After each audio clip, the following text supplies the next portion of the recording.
shamarran teenya biyya ormaadatti ta'aa jiru waan baay'ee nama gaddisiisudha jechuudha. Arguufis kan nama dhibudha. Isaan irraa mooyyuu viidiyoo lama qabadhee dhufe jechuudha. Guyyaa irraa kan irraa dubbachuu barbaadu. Inni tokkoffaan suuraa asirratti argitan kana jechuudha. Obboleettii teenya fuulli ishee akkuma badetti argaa jirtu. Ashama harka fuunee kabajamtootaa fi daawwattootaa hordoftoota walee nageenyi koo kan jaalalaa fi kabajaa bakkaa fi haala lafa jirtanitti isiniif haa baay'atu. Anis obboleettiin keessan bakkaa fi haala lafa jirutti waaqayyoof galannaa ga'u nagaa fayyaa kootidha. Isinis akka nagaa fayyaa naaf taatan waaqayyoorraa abdii guddaan qaba. Egaa ka warroonni mana waleetiif haarawaa taatan like share gochuudhaan na cinaa dhaabbadhaa isiniin jedha. Warroonni mooyyuu na wajjin jirtan ulfaadhaa galatoomaa isiniin jedha. Asumarraan immoo laayikii tuqaa laayikii nu godhaa isiniin jedha. Laayikiin isin isaaba isiniin kaffalchisu nu garuu nu fayyada. Kanaafuu laayikii nu godhaadha. Egaa ka viidiyoon har'aa mooyyuu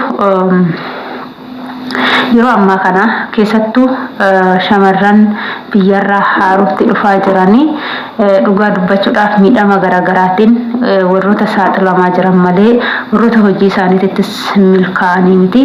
Kana jedhu hunda osoo hin taane muraasni isaanii hojiitti milkaa'an jiran jechuudha. Garuu sababni isaa ifa waan nu ta'e hin qabnu. Asumarraan illee ani kanan jechuu barbaade jechuudha. Viidiyoo obboleettii teenyaa kanarratti ilaalchisee jechuudha.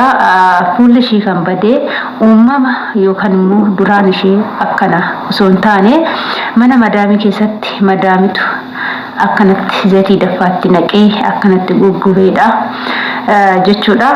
Kanaaf waaqayyo yoo isin jaalate qaama guutuu biyyaa baatanii qaama hir'uu akka biyyatti hin galle akka qaama hir'uu isin goone isin jedha obboleewwan kiyyaa.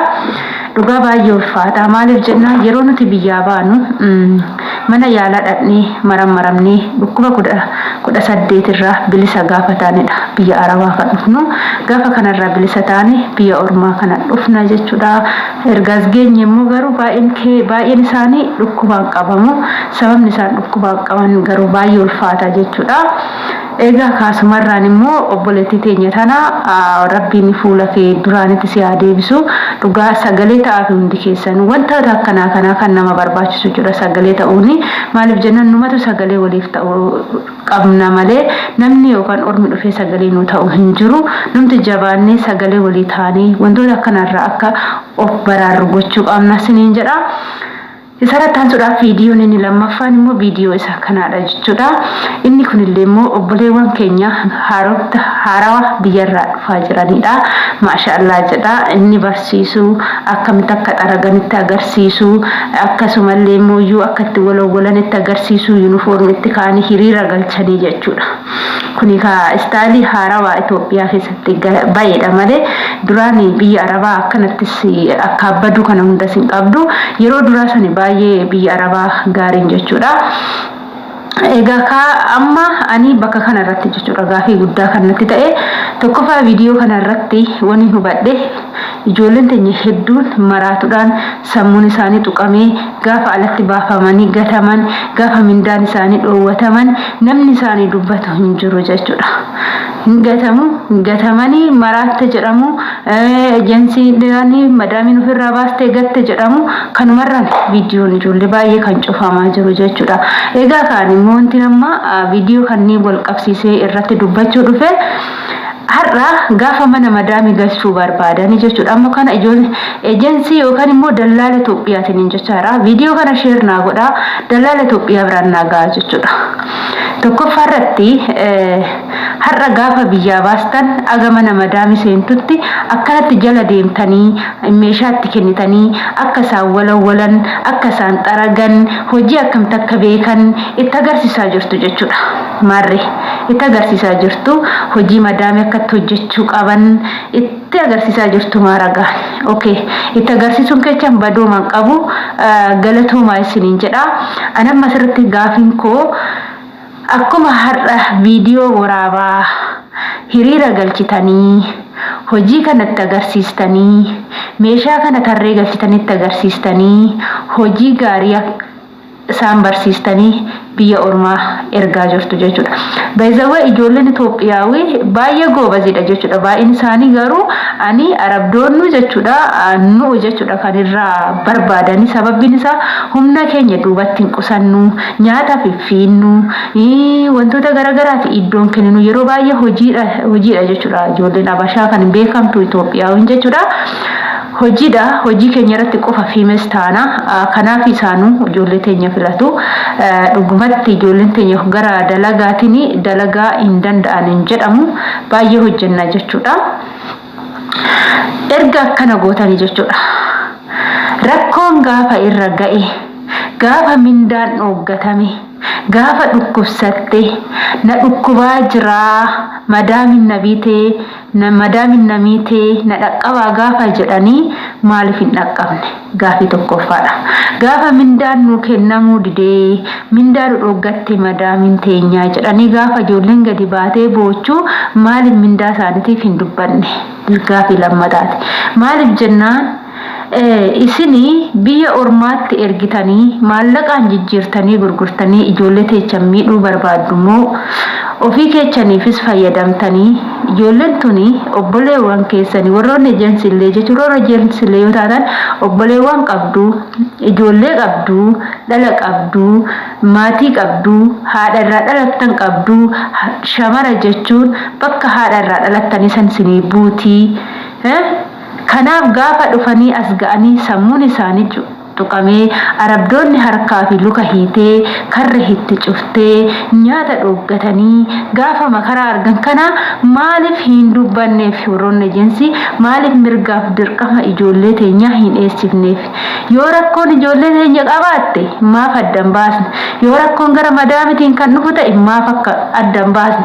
Tokkoffaarratti sa'aatiin hojii isaanii sa'aatii meeqa hojjechuu qabu? Sa'aatii meeqa ammoo boqachuu qabu? Guyyaa hoo boqachuu qabu moo akkuma irribaa ka'aniin hojjechaa ooluu qabu? Akkasumas immoo sa'aatii meeqa hojjechuu qabu? Hojii akkamii hojjechuu qabu? Birri mindaan kaffalamtu birri 1000 takka bichaadha jechuudha. Keessattuu warra afaan hin beekne haarawaaf 1000 takka, warra afaan beekaniif immoo 100 takkaan dhufaa jiru jechuudha. Kun immoo birrii miti jechuudha.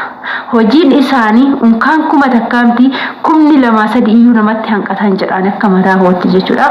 Hojiin arabaa, dalagaan arabaa baay'ee ulfaata. Gola arabaa keessa hojjechuun nama of danda'ee ofitti amane malee dalagaan arabaa hedduu baay'ee ulfaata jechuudha.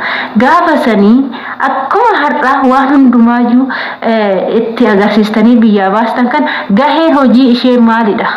Maal qofa hojjechuu qabdi? Yoo cidaatii ta'e cidaatii qofa, yoo nyaata ta'e nyaata qofa, yoo daa'ima qabu ta'e daa'ima qofa, yoo immoo bashiteenyaa yaalu ta'e bashiteenyaa san qofa malee hojii mana kana hundumaa hin hojjetti jettanii mindaa 1000 takkittiidhaan mana ormaatitti gaafa ergitanii isinii garuma isin nyaannu hin jedhaan. Garuma isin nyaannu gola ormaa keessa baay'ee ulfaata. Manni isaanii akka mana Itoophiyaa gola 2 gola 3 yookaan gola takka qofaamti jechuudha. Yoo xiqqaate gola isaanii keessa mana isaanii keessa shintibeetiin 15 ulfaa mana shintibeetiin 20 keessa jiru faatu jira jechuudha. Arabdoonni baay'ee manni isaanii fooqi tokko haga fooqi 3-4ti. Ijoolleen namni tokko gaafa kana hunda hojjetee mindaa 1000 takkitti qofa kaffalanii fi maal isinitti fakkaata? Akkuma isaaniif ijoolleen dalagaa gaarii haa dalagan jettanii akkanatti viidiyoo waraabdanii miidiyaa irratti gadhiistanii mindaa isaaniitis akka seeraan kennamuuf dalagaanis akka daangaa hin darbine akka sa'aatii eeggatee sa'aatii hagana hanga haganaa hojjechuu qabu, sa'aatii hagana hanga haganaa boqonnaa fudhachuu qabu jettanii maaliif walii san irratti hin gooneef? Maaliif walii san irratti hin barreessineef? Siniin jechuu jaaladha. Maaliif jennaan ijoollee baay'ee miidhamaa jiru. Sababbiin isaan maraataniif tokkoffaarratti dalagaan humna isaaniitii ol waan ta'eef jechuudha. Sa'a 24 guutuu waan hojjetaniif, yeroo kamuu boqonnaa waan hin qabneef, sa'aatiin isaan qaban hundi sa'aatii dalagaa qofa waan ta'eef ijoolleen maal taati? Gara maraatutti jijjiiramti. Ijoolleen gara maraatutti jijjiiramti jechuudha. Namni nyaadhu dhugi jedhuun hin jiru. Hojjedhu kana godhi maal hojjetta dalagaan hin jiru teechee nyaatta waan jedhaniif malee arabdoonni dalagaan mana koo hin jiru hin jettu jechuudha. Aga feete dalagdu. Kana maa seeraan kabachiifneef isiniin jedha. Ulfaadhaa galatoomaa viidiyoo biraatiin agolitti deebinutti turte. Viidiyoo baay'ee keessa koona gube taate yeroo ammaa shamarran teenya biyya ormaarratti ta'aa jiru waan baay'ee nama gaddisiisudha jechuudha. Arguufis kan nama dhibudha. Isaan irraa mooyyuu viidiyoo lama qabadhee dhufe jechuudha. Guyyaa irraa kan irraa dubbachuu barbaadu. Inni tokkoffaan suuraa asirratti argitan kana jechuudha. Obboleettii teenya fuulli ishee akkuma badeetti argaa jirtu. Ashama harka fuunee kabajamtootaa fi daawwattootaa hordoftoota walee nageenyi koo kan jaalalaa fi kabajaa bakkaa fi haala lafa jirtanitti isiniif haa baay'atu. Anis obboleettiin keessan bakkaa fi haala lafa jirutti Waaqayyoof galannaa ga'u nagaa fayyaa kootidha. Isinis akka nagaa fayyaa naaf taatan Waaqayyoorraa abdii guddaan qaba.